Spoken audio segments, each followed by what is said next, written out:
Olá, olá, olá, senhores, senhoras e senhoritas, sejam muito bem-vindos, muito bem-vindas a mais uma questão comentada de microeconomia com os temas oferta e demanda, teoria do consumidor, teoria da produção. É a mega playlist que foi idealizada pelo querido Economicão. Diga aí, meu amigo. Tudo bom, pessoal? Aqui é o Economiquinho. Blé, é verdade que você encontrou uma questão sobre teoria do consumidor? Legal, tô vendo que vocês estão pesquisando bem, hein, pessoal? Diga aí, Blair. Tudo jóia, amiguinhos? Acertou de novo, Economicão. Bora resolver? Questão da FGV para o Tribunal de Justiça de Rondônia, cargo analista judiciário na área de economia, ano 2021, concurso. Sobre a teoria do consumidor, assinale a alternativa correta. Portanto, uma questão do tipo positiva. E é uma questão da FGV bastante interessante. São vários assuntos abordados na mesma questão. Vamos resolver de baixo para cima. Na letra E diz que Pedro tem preferências, curvas de diferença, estritamente convexas para os bens x e y. Para ele, as cestas A, x, A, y, A igual a 4, 6, B, x, B, y, B igual a 12, 12 são indiferentes. Então pode-se afirmar que Pedro também está indiferente ao consumo da cesta xc igual a xc, yc, 8, 4. Para resolver esse tipo de assertiva, nada melhor do que fazer um desenho, né?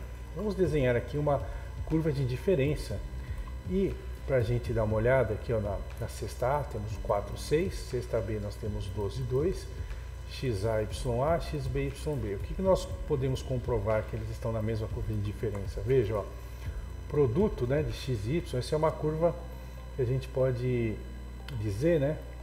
Que o produto XY é igual a 24, 4 vezes 6, 24, 12 vezes 2, 24. Então, nós traçamos aí uma curva de indiferença estritamente convexa, uma função clássica do tipo Cobb-Douglas, né? Então, o que mais diz a nossa querida alternativa? Ela fala da cesta C, XC, YC, 8, 4.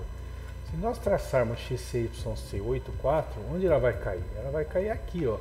8 vezes 4 dá 32, ó. Ela está numa curva de diferença maior, né? Ó, o produto XY dá 32. Portanto, está errado que Pedro esteja indiferente ao consumo da cesta C. Se Pedro puder, ele evidentemente vai consumir a cesta C porque vai dar mais utilidade para ele, mais satisfação. Beleza? Letra E podemos eliminar. A letra D fala de Carla, que gosta de consumir um tablete pequeno de manteiga com 3 pães franceses no café da manhã. Sabe-se então que a preferência de Carla por esses bens é dos substitutos perfeitos. Vamos dizer que a Carla tem fome de manhã, primeira coisa, né? E o que nós temos que dizer é que a assertiva está errada também. Que na realidade, o correto seria complementares perfeitos, né? Porque você complementa o pão com a manteiga, você não substitui o pão com a manteiga. Não diz a alternativa que ela consome ou os pães ou a manteiga, ela consome os dois juntos, né? Um pão com a manteiga, né? Os 3 pães com a manteiga. Então o conjunto de bens tem que ser consumidos em conjunto, senão ela não vai ter a mesma utilidade. Logo, está errado falar que é substituto. O correto seria complementares perfeitos. Letra C é muito interessante. Fala que o Antônio é um consumidor que tem preferência dada por o A, o de Antônio, né? X, Y, X elevado a meio, Y elevado a meio. Beatriz, uma outra consumidora que tem preferência apresentada por o B, X, Y, meio de ln de X mais ln de Y mais 150. E se os salários desses dois consumidores são iguais, então suas cestas de consumo serão idênticas. Será que as cestas de consumo serão idênticas mesmo? Então nós temos que fazer o quê? Nós temos que lembrar de uma propriedade interessante, é a utilidade marginal e preço. Que a relação entre as utilidades marginais de x e y da cesta de consumo equivale à relação dos preços dos bens. Então, Px sobre Py vai ser a utilidade marginal de x dividida pela utilidade marginal de y. Vamos então calcular a utilidade marginal de x para o caso de Antônio, né, onde o de A é xy, o de A xy é x elevado a meio, y elevado a meio, que é igual a raiz de xy. Então, o diferencial em relação a x da utilidade vai ficar como? É essa função, né, que é a mesma coisa que x elevado a meio, que multiplica a raiz de y. O meio cai fora, né, desce do expoente, esse expoente fica menos meio, vai para o denominador, raiz de x. E aqui nós ficamos com raiz de y, que é a constante. A utilidade marginal de y vai ficar como? Né? O diferencial daquela função de utilidade em relação a y, a diferença, né, é que agora nós temos meio de raiz de x sobre raiz de y. Fazendo a relação de preços, é equivalente à relação de utilidades, né, substituindo o valor das duas utilidades. A utilidade marginal de x dividido por utilidade marginal de y, que nem aqui em cima, vai ficar como? Raiz de y sobre raiz de x, que multiplica raiz de y sobre raiz de x, isso vai dar px sobre py é y sobre x. Isso é muito interessante, é uma primeira relação importante. Agora nós precisamos lembrar da restrição orçamentária. Na restrição orçamentária, temos o quê? Que a receita do total é igual ao quê? Ao consumo dos bens x e dos bens y. Então, você tem que a quantidade de x vezes o preço de x mais a quantidade de y vezes o preço de y vai ser o que o Antônio vai gastar na cesta dele. Vamos fazer o seguinte, vamos dividir ambos os lados da equação por py. Vamos ficar com r sobre py igual a x que multiplica px sobre py mais y que multiplica py sobre py. E vamos substituir essa relação aqui que nós temos aqui, onde é conveniente. Então, r sobre py vai ser x, aqui dá 1, né? Desculpa, aqui x que multiplica y sobre x, aqui que vai dar 1, né? Ó, vamos ter corta o x, aqui fica 1, então eu fiquei y mais y. 2y vai ser igual a r sobre py, o consumo, né, a quantidade de bens y vai ser r sobre 2 que multiplica py. Então, essa informação é importante, qual é a quantidade do bem y que o Antônio vai consumir, em função da renda, né, que ele tem, em função do preço do bem. Vamos fazer agora para o x, né? Vamos dividir agora ambos os lados da restrição orçamentária por px. Então vamos ter r sobre px, é x que multiplica px sobre px, mais y que multiplica py sobre px. Lembrando que py sobre px vai dar x sobre y, e vamos substituir aqui. Ó. Isso vai ficar x vezes 1 mais y vezes x sobre y. R sobre py é igual a x mais x, 2x é igual a r sobre px, x é igual a r sobre 2 que multiplica px. Portanto, para Antônio, as quantidades demandadas de x e y, a cesta de consumo dele vai ser rpx sobre 2 para o bem x e rpy sobre 2 para o bem y. Então, nós temos aí a cesta do Antônio. Agora, vamos calcular a cesta da Beatriz para ver se ela vai ter o mesmo consumo, né, a mesma quantidade de itens demandados. Nós já sabemos pela assertiva que eles têm o mesmo salário, a mesma renda.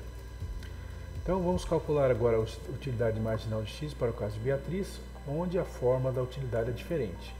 Então isso vai ser a diferencial em relação a x.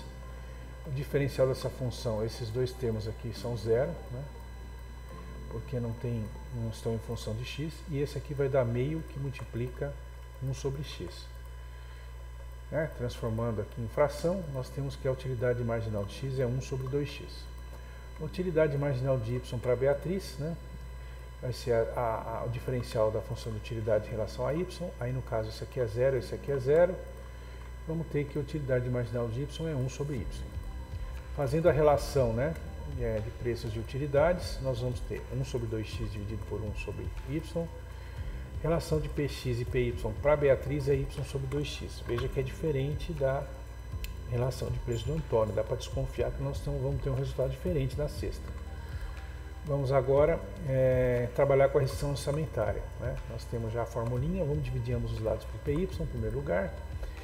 A gente vai poder substituir agora y sobre 2x aqui vai dar 1. Então, vamos ter aqui, ó, x que multiplica y sobre 2x mais y vezes 1. R sobre y é igual a y sobre 2 mais y. Nós temos que r sobre y é y mais 2y sobre 2. 3y sobre 2 é igual a r sobre py, portanto, y é igual a 2/3 de r vezes py. Agora, fazendo em relação a x, nós vamos substituir, né? Agora, invertendo isso aqui, vai dar 2x sobre y. Ó, x vezes 1 mais y vezes 2x sobre y. R sobre px vai ser 3x, que é igual a r sobre px. Portanto, x vai ser r sobre 3 vezes px. Então, portanto, para Antônio, as quantidades demandadas de x e y são essas daqui. A cesta dele é essa, ó. Não, tem um errinho aqui. Eu estou falando de Antônio. Desculpe. Para o Antônio a gente já sabia dessa cesta aqui. Agora, para a Beatriz, que nós recém calculamos, é esta outra cesta aqui.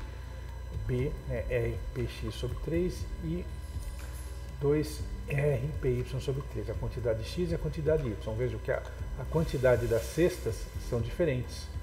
Por quê? RPX são os mesmos, né? Só que você vê, nós temos aí termos que informam que as quantidades são diferentes. Portanto, as cestas de consumo não são idênticas, são diferentes. Podemos eliminar a letra C. Você viu que a letra C deu bastante trabalho para demonstrar, né? Agora, a letra A fala que quando o consumidor tem preferências transitivas, então ele prefere consumir cestas de bens diversificadas em vez de especializar seu consumo em um bem ou outro. Será que é isso que fala sobre preferência transitiva, a teoria? Vamos lá.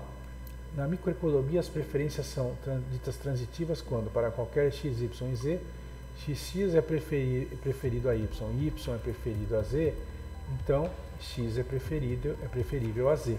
Tá? Essa é a relação de transitividade. Não tem nada a ver com a especialização de consumo. Portanto, por eliminação, nós sabemos que o gabarito é a letra B de bola, que diz o seguinte: uma função de utilidade dada por u de xy igual a x ao quadrado mais 6xy mais 9y ao quadrado representa uma relação de preferência de bens substitutos perfeitos. E se eu não conseguisse eliminar, professor, como é que eu tenho certeza disso? Basta trazer o conceito da teoria. Dois bens são considerados substitutos perfeitos quando a sua taxa marginal de substituição é constante. Por outro lado, a taxa marginal de substituição entre dois bens equivale à relação das suas utilidades marginais. Olha que legal.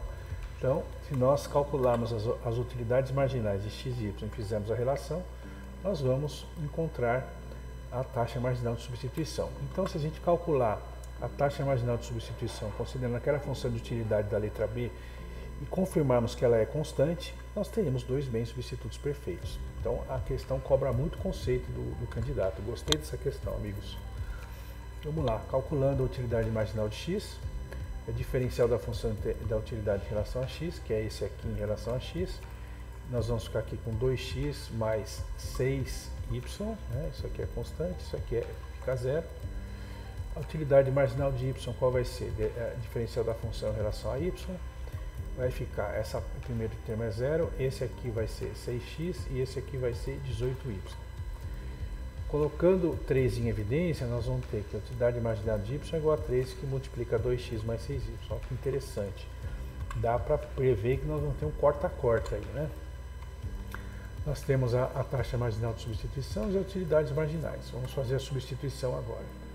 Se substituirmos, vamos ter 2x mais 6y dividido por 3, que multiplica 2x mais 6y. Corta-corta. Taxa marginal de substituição é um terço que é constante, portanto, x e y podem sim ser considerados substitutos perfeitos. Ainda bem, né, pessoal? Porque aí confirma que o nosso gabarito é a letra B de bola. Como disse para vocês, uma questão completa, gostei muito. Parabéns para o examinador. Se vocês ficaram com alguma dúvida, estou à disposição. Mande seu comentário. Lembrando que meu nome é Luiz Miranda e meu compromisso é trazer todos os dias no canal pelo menos uma questão de concurso comentada em vídeo para ajudar na sua preparação. Forte abraço, até o próximo vídeo e valeu, pessoal!